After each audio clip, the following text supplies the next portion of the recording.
Hello, everybody. This is Leo Brady with AMovieGuy.com. I am incredibly excited to be here with a 5-time Emmy winner. She has done it all. She is amazing. It is Jane Lynch. Thanks for being with me. Thank you, Leo. That was a nice introduction. Yeah, of course. So when I heard I had the chance to interview you, I had to immediately ask. I think this what you're doing with Apple is a perfect fit because you played a doctor in what I believe is the greatest Chicago movie of all time, The Fugitive. Yep.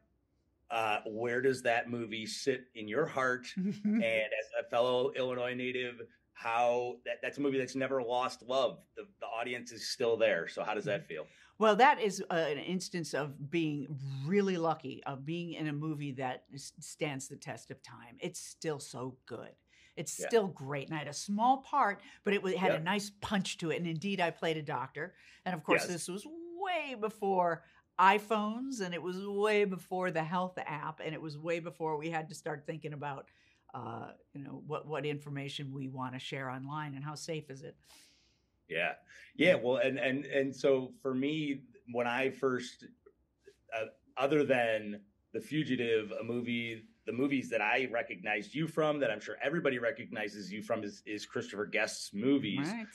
And you've worked with him 4 times. Yeah. So of those 4 movies, which would you say is A, the one that you had the most fun on, and B, the one that you get recognized for the most? Oh, well, of course. I mean, it's like choosing one of your, who's your favorite child. But I will say that A Mighty Wind was probably one of the highlights of my life, actually, because of the music and singing with that group of people, and just the music we got to make, and we got to make not only a movie but a record, and we toured with it, and got to spend so much time, like on a tour bus with these great people. So that was like a full-on experience.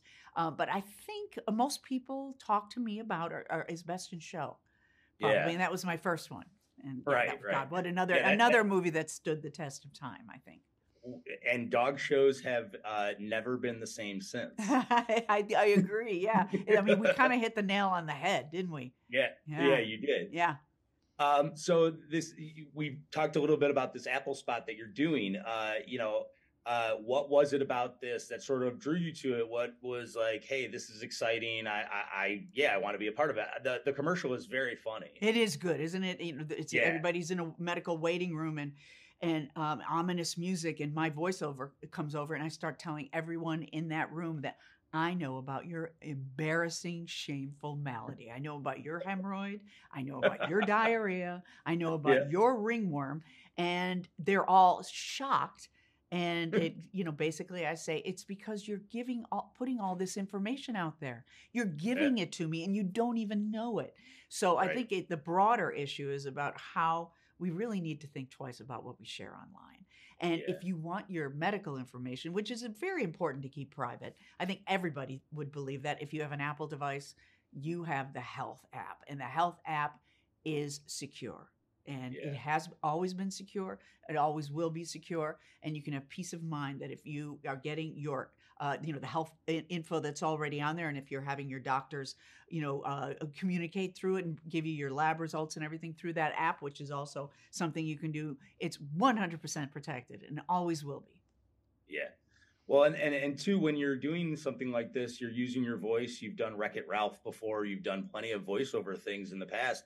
What kind of prep does it take to do that stuff? I mean, it's certainly a different element than what your acting is or anything else. Well, it's the same process. I always say, I ask myself the same questions, and at this point, it's habitual. But you do the same process as if I were wearing a costume and makeup, and my body was being photographed. But for this particular project, I came in. I was the last element. So the commercial had been shot. It was edited.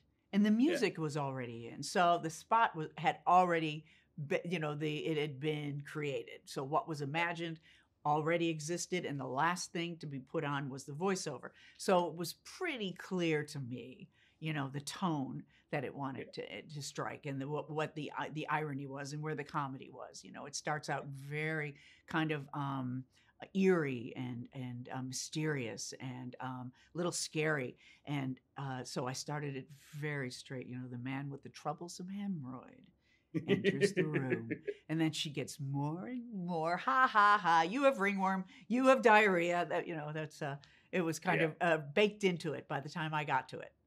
Awesome. Well, Jane Lynch, thank you so much for talking with me today. Congratulations on everything you've done. Thank you. You are a legend at this point, in my opinion. So, well, thank you, Leo. I so appreciate that. Yeah. Have a good one. Okay, take care.